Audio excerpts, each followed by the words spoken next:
मैं एम अली हैदरी आप सभी के लिए सीटेट में पूछे गए उर्दू पेडागोजी के कुछ अहम क्वेश्चंस को लेके हाजिर हुआ हूँ, जिसका एक्सप्लेनेशन हम लोग हिंदी और अंग्रेज़ी में भी करेंगे ताकि सभी स्टूडेंट्स इससे फ़ायदा हासिल कर सके। तो चलिए शुरू करते हैं। आज का हमारा पहला सवाल कहा जा रहा है कि बच्चों की ज़बानी इजहार की नशोनुमा में इब्तदाई सतह पर कौन सी सरगर्मी सबसे कम मुअस्सिर है, यानी कि एलिमेंट्री लेवल पे बच्चों के लैंग्वेज एक्सप्रेशन के डेवलपमेंट में कौन सी एक्टिविटी सबसे कम इफ़ेक्टिव है। तो क्या वो कहानी सुनाना है? तो जी नहीं दोस्तों, स्टोरी टेलिंग यानी कि कहानी सुनाना बहुत ही ज़्यादा अहम है और बहुत ही ज़्यादा प्रभावशाली है बच्चों की अभिव्यक्ति के विकास के लिए।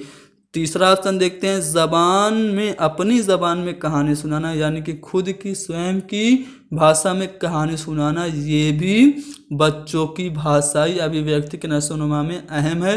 जबकि तस्वीर देखने के बाद कहानी सुनाना ये भी अहम है, लेकिन कहानी को लफ्ज़ के साथ दोहराना यानी कोई कहानी पढ़ रहा है और उसी को बच्चा सुन के दोहरा रहा है, तो ये जो है वो कम मुअस्सिर है बाकी तीनों ऑप्शन के। यानी कि कहानी को लफ्ज़ के साथ दोहराना बच्चों की भाषाई अभिव्यक्ति के विकास में कम प्रभावशाली है। तो बी वाला ऑप्शन सही है। अगला जो सवाल है वो यह है कि मिंदजा जेल में से कौन इब्तदाई सतह पर तदरीस का मकसद नहीं है। निम्नलिखित में से कौन प्राथमिक स्तर पर शिक्षण का उद्देश्य नहीं है।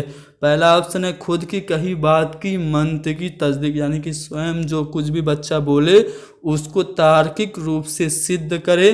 क्या ये अहम नहीं है? क्या ये मकसद नहीं है तदरीस का प्राथमिक स्तर पर? तो दोस्तों ये तो मकसद है तदरीस का। तदरीस का मकसद यही होता है कि बच्चा जो कुछ भी सोच रहा है, जो कुछ भी बोल रहा है उसको समझे, यानी कि खुद की कही बात की मंतकी तस्दीक करे। तो ये प्राथमिक स्तर पर शिक्षण का उद्देश्य है। दूसरा ऑप्शन है कि ज़बान की तख्लीक और तख़य्युलाती इस्तेमाल, यानी कि खुद से ज़बान बनाए और इमेजिनेशन करे। तो ये भी क्या है, बहुत ही अहम उद्देश्य है भाषा शिक्षण का प्राथमिक स्तर पर। जबकि मुतफर्रिक मजमून से जुड़े रहना, यानी कि सिर्फ एक ही सब्जेक्ट में ही अपनी पूरी क्षमता न लगा देना बल्कि अन्य विषय से भी संबंधित रहना, तो ये भी प्राथमिक स्तर पर शिक्षण का मकसद है। जबकि मजमूई तौर पर ज़बान के ग्रामर को हिफ्ज़ करना यानी कि रटना, याद करना, ये प्राथमिक स्तर पर तदरीस का मकसद नहीं है। दोस्तों जहाँ कहीं भी पेडागोजी में आपको रटना, कंठस्थ करना या फिर याद करना, जहाँ कहीं भी ये अल्फाज आएँ, आपको हमेशा इन अल्फाज को निगेटिव सोच के मान के चलना है। जिस तरह से यहाँ पे कह रहा है कि नहीं है और यहाँ पे रटना आ गया, यानी कि ये जो ऑप्शन है वो क्या हो गया, आपका निगेटिव हो गया। इसलिए आपका चौथा वाला ऑप्शन सही है। यानी कि मजमूई तौर पर ज़बान के ग्रामर को रटना, हिफ्ज़ करना, कंठस्थ करना इब्तदाई सतह पर एलिमेंट्री लेवल पे टीचिंग का मेन एम नहीं है। तो डी वाला ऑप्शन सही जवाब है। अगला जो सवाल है वो ये है कि नीता ने तमाम बच्चों को एक पैराग्राफ दिया जिसमें हर 5वें लफ्ज़ में एक खाली जगह होती थी जो बच्चों को भरनी होती थी। नीता ने क्या इस्तेमाल किया, यानी कि नीता ने एक ऐसा पैसेज दिया जिस पैसेज में हर 5वीं जगह पे बच्चे को क्या करना था, फिल इन दी ब्लैंक करना था। इस तरह से मान लीजिए कोई पैसेज नीता ने दिया जिसमें एक पर्टिकुलर एरिया में यानी कि हर 5वें लफ्ज़ में एक खाली जगह होती थी जिसको बच्चों को भरनी होती थी।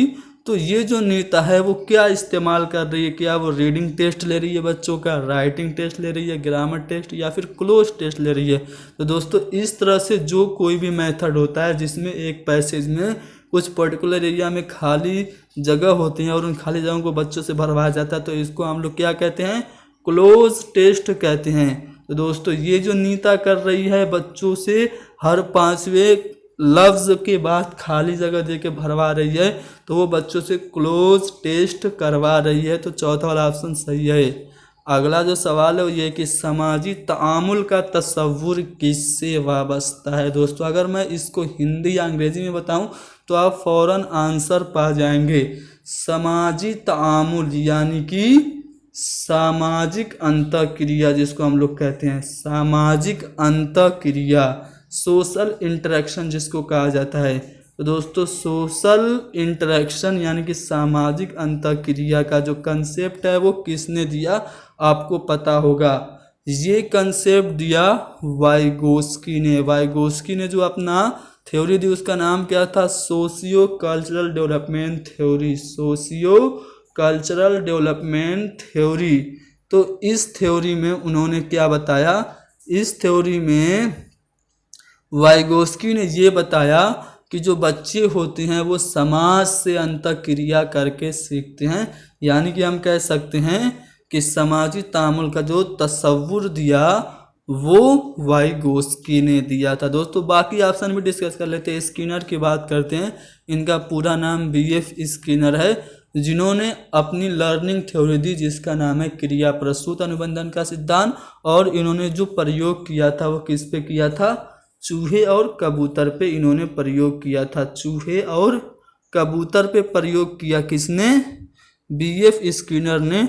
और इन्होंने अपनी थ्योरी दी जिसका नाम है क्रिया प्रसूत अनुबंधन का सिद्धांत, जिसको हम लोग RS थ्योरी भी कहते हैं। SR थ्योरी जो है वो थॉर्नडाइक का, लेकिन RS थ्योरी ये स्किनर का है। इन्होंने रीइंफोर्समेंट को यानी कि पुनर्बलन को बहुत ही ज़्यादा अहम करार दिया बच्चों को सीखने के लिए। बाकी थॉर्नडाइक की बात कर लेते तो इन्होंने अपनी जो थ्योरी दी उसका नाम क्या है, trial and error theory, trial and error theory इन्होंने दी, यानी कि जिसको हम लोग हिंदी में प्रयास एवं त्रुटि का सिद्धांत कहते हैं। इन्होंने जो प्रयोग किया था वो बिल्ली पे किया था और इन्होंने उद्दीपक के रूप में यानी कि स्टिमुलस के रूप में इन्होंने मछली के टुकड़े को लिया था। तो इस तरह से हमने सभी ऑप्शन को डिस्कस कर लिया। जीन पियाजे की बात करते हैं। जीन पियाजे ने कौन सा सिद्धांत दिया, संज्ञानात्मक विकास का सिद्धांत, जिसको हम लोग कॉग्निटिव डेवलपमेंट थ्योरी कहते हैं। इसमें उन्होंने संज्ञानात्मक विकास की 4 अवस्थाएं बताई। पहली जो इन्होंने बताई वो थी सेंसरी मोटर, सेंसरी मोटर अवस्था, सेंसरी मोटर स्टेज, ठीक है, जो कि पियाजे के मुताबिक 0 से 2 साल थी, यानी कि जन्म से 2 साल की जो स्टेज थी उसको पियाजे ने अपने थ्योरी में सेंसरी मोटर का। जो दूसरी स्टेज इन्होंने बताई वो थी pre operational stage, pre operational stage. ये जो स्टेज था वो कब से कब तक था, तो 2 से 7 साल था। जो तीसरा स्टेज इन्होंने बताया वो था concrete operational, concrete operational stage.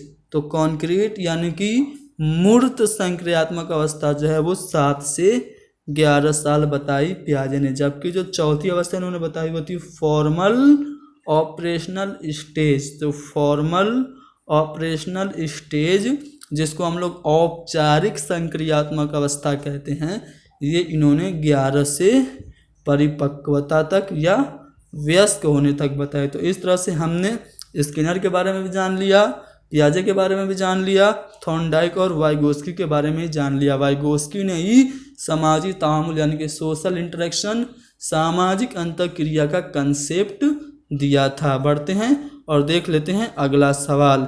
अगला सवाल क्या है, कह रहा है कि मिंदरजा झेल में से कौन सा बयान मुसलसल और जामे अंदाज़े कद्र के लिए सही नहीं है। CCE से रिलेटेड एक क्वेश्चन आपके सामने आ गया है। CCE से रिलेटेड मैंने एक वीडियो अपलोड किया है, आप लोग जाके प्लेलिस्ट में देख सकते हैं। तो चलिए देखते हैं ये क्वेश्चन क्या कह रहा है। कह रहा है कि निम्नलिखित में से कौन सा ऐसा स्टेटमेंट है जो कि CCE के लिए यानी कि जामे और मुसलसल अंदाज़े कद्र के लिए सही नहीं है। पहला है ये स्कूल पर मबनी अंदाज़े कद्र है, बिल्कुल।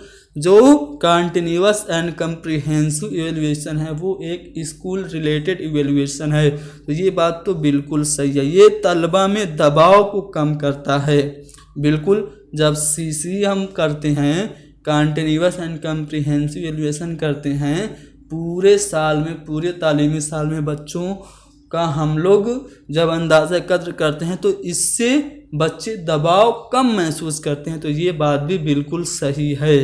तीसरा है इसमें नंबरों के बजाय ग्रेड का इस्तेमाल किया जाता है। जी हाँ दोस्तों, CCE में नंबर नहीं बल्कि ग्रेड दिया जाता है। A+ 90 से ज़्यादा वालों को फिर A इस तरह से दिया जाता है।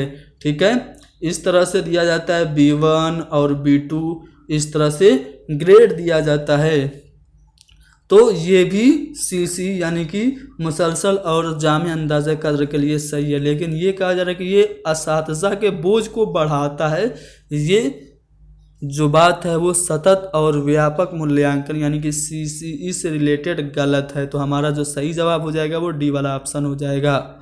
अगला जो सवाल है वो ये है कि मुसलसल और जामे कद्र किस लिए ज़रूरी है। एक क्वेश्चन फिर CCE से है।